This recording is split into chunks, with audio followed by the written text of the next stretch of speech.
Hello, Mark. My name is Mary Chen Yinjun. My student number is 47. I'm a freshman. The speech title is Aala El-Khani. What it's like to be a parent in a war zone.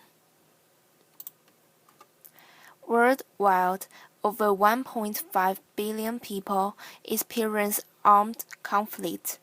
In response, people are forced to flee their country, leaving over 15 million refugees.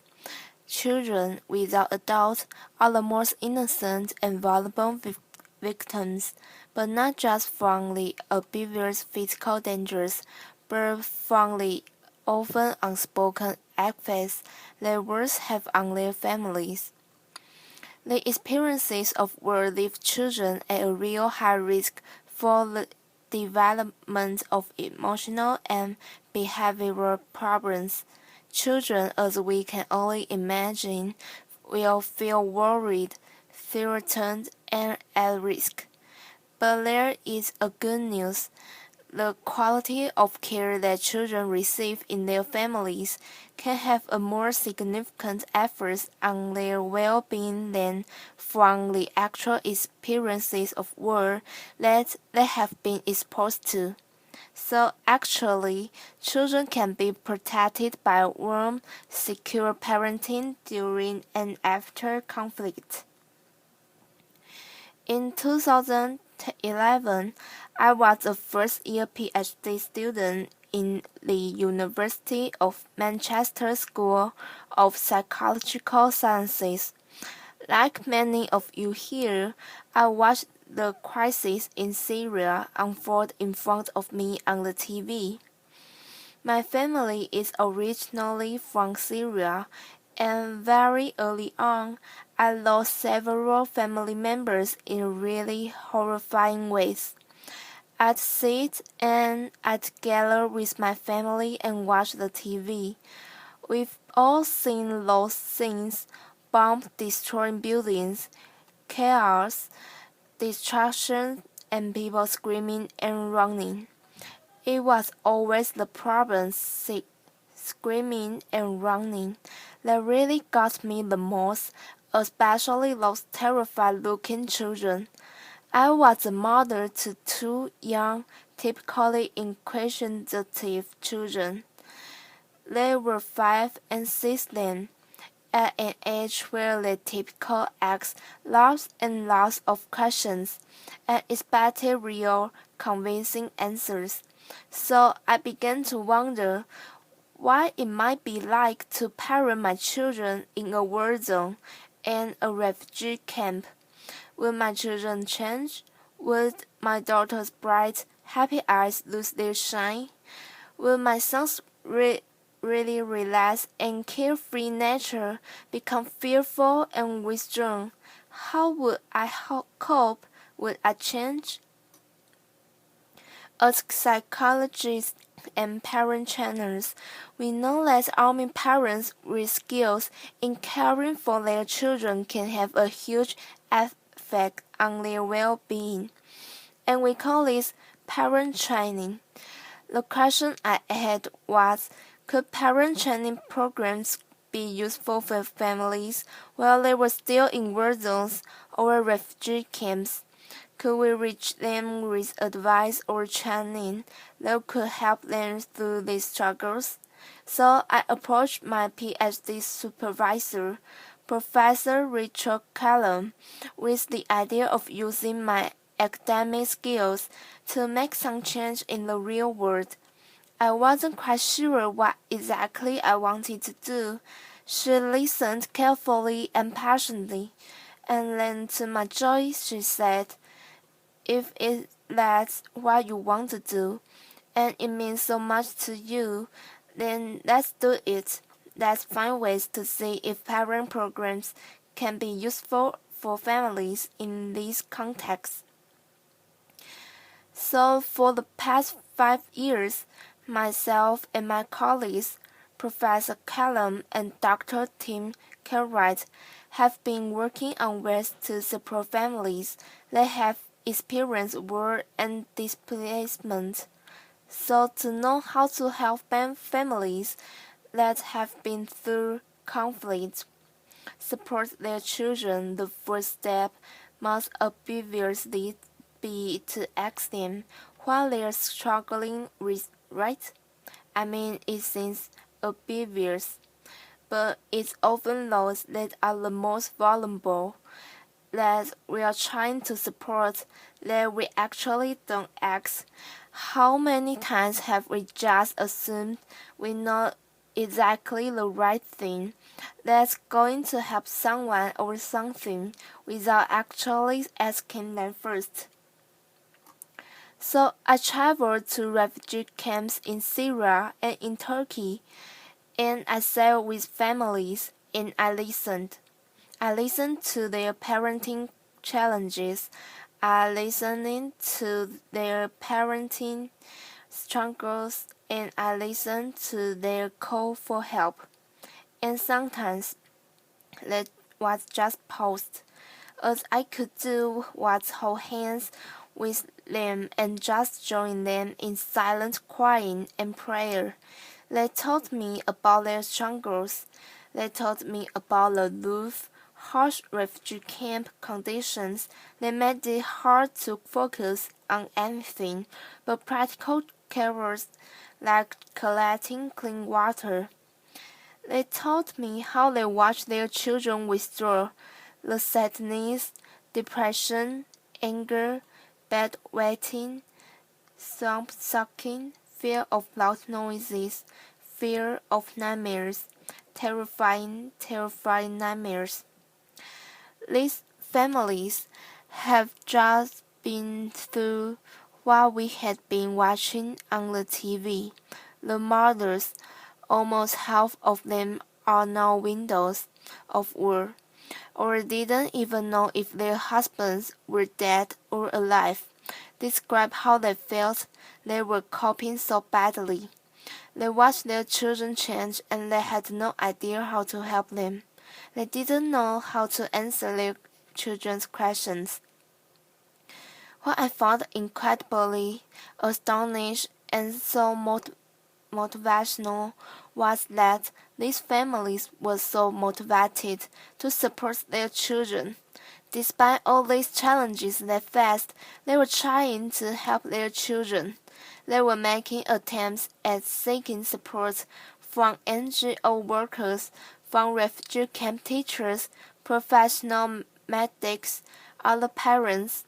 One mother I met had only been in a camp for 4 days and had already made 2 attempts at seeking support for her 8-year-old daughter who was having terrifying nightmares. But sadly, these attempts are almost always useless. Refugee camp doctors, when available, are almost always too busy or don't have the knowledge or the time for basic parenting supports. Refugee camp teachers and other parents are just like them, part of a new refugee community who's struggling with new needs. So then we began to think, how could we help these families? The families were struggling with things much bigger than they could cope with. The Syrian crisis made it clear how incredibly impossible it would be to reach families on an individual level. How else could we help them? How could we reach families at a population level at low cost in these terrifying times? After hours of speaking to NGO workers, one suggested a fantastic innovative idea of distributing parent, parenting information leaflets via bread wrappers that were being delivered to families in a conflict zone in Syria by humanitarian workers. So that's that we did. The bread wrappers haven't changed at all in their appearance, except for the addition of 2 pieces of paper, One was just a parenting information leaflet that had best advice and information that normalized to the parent what they might be experiencing and what their child might be experiencing, and information on how they could support themselves and their children, such as information like spending time talking to your children, showing them more affection, being more patient with your child, talking to your children. The other piece of paper was a feedback questionnaire, and of course, there was a pen. So, is this simple leaflet distribution, or is it actually a possible means of delivering psychological first aid that provides warm, secure, loving parenting? We managed to distribute 3,000 of these in just 1 week. What was incredible was we had a 60% response rate. 60% of the 3,000 families responded.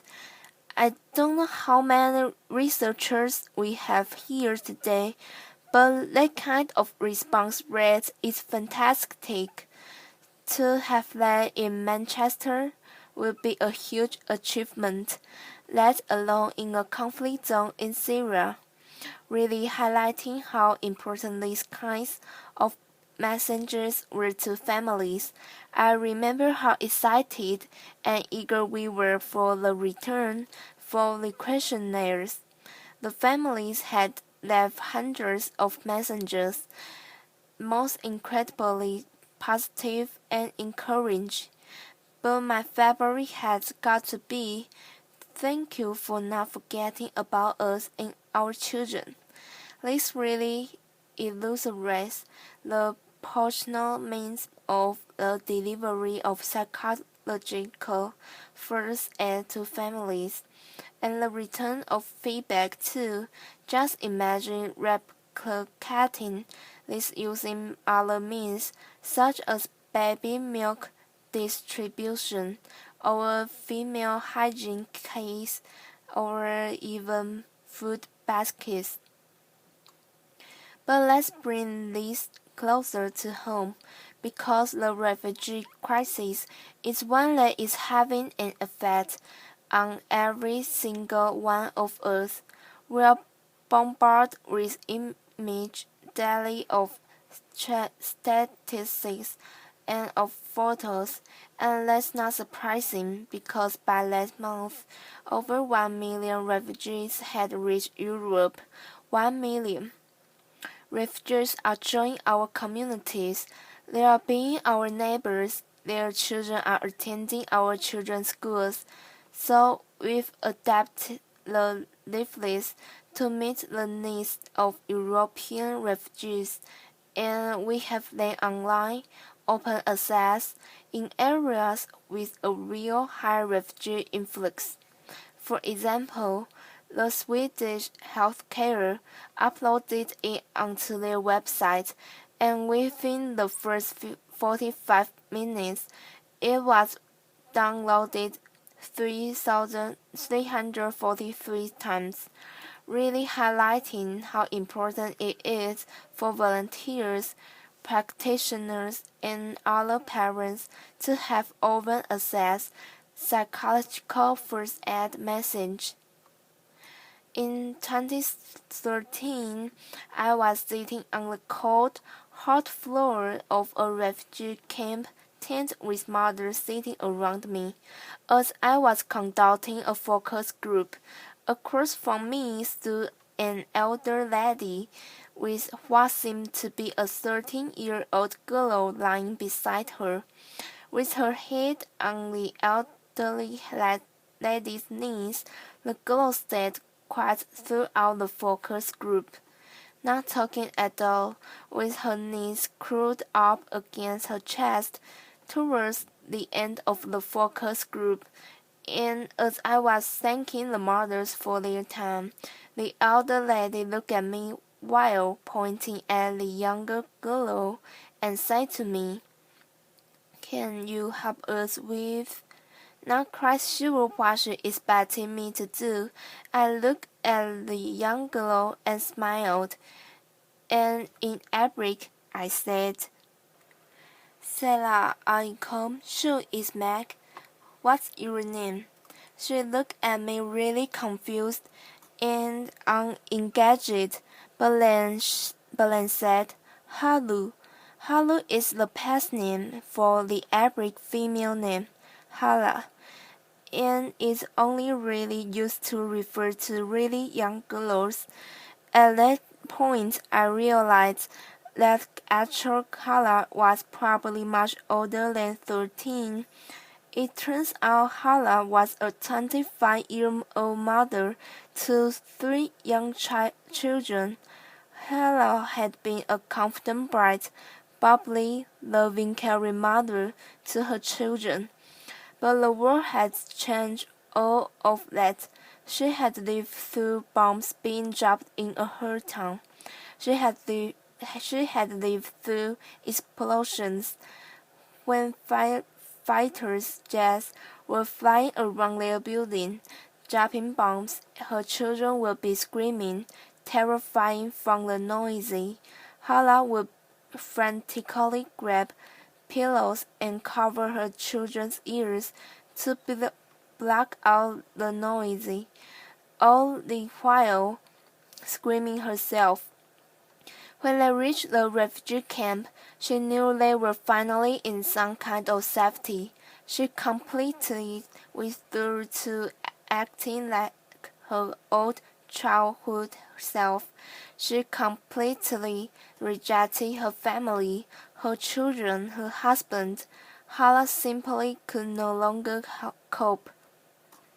This is a parenting struggle with a really tough ending, but sadly it's not uncommon. Those who experience armed conflict and displacement will face serious emotional struggles, and that's something we can all relate to.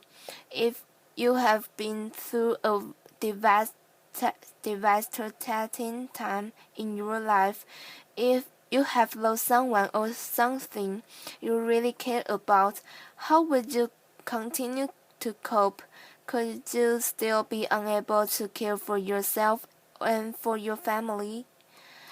Given that the first years of a child's life are crucial for healthy physical and emotional development, and that 1.5 billion people are experiencing armed conflict, many of whom are now joining our communities, we cannot afford to turn a blind eye to the needs of those who are experiencing war and displacement. We must prioritize these families' needs, both those who are internal displaced and those who are refugees worldwide. These needs must be prioritized by NGO workers, policymakers, the WHO, the UNHCR, and every single one of us, in whatever capacity it is that we function in our society. When we begin to recognize the individual phases of the conflict, when we begin to notice those intricate emotions on their faces, we begin to see them as humans too. We begin to see the needs of these families, and these are the real human needs. When these families' needs are prioritized, interventions for children in humanitarian settings will prioritize and recognize the primary role of the family in supporting children. Family mental health will be shouting loud and clear in global international agenda, and children will be less likely to enter social service systems in resettlement countries because their families will have had support earlier on, and we will be more open-minded, more welcoming, more caring, and more trusting to those who are joining our communities. We need to stop wars. We need to build a world where children can dream of planes dropping gifts, not bombs. Until we stop armed conflicts raging throughout the world, families will continue to be displaced, leaving children vulnerable. But by improving parenting and caregiver support, it may be possible to weaken the links between war and psychological difficulties in children and their families.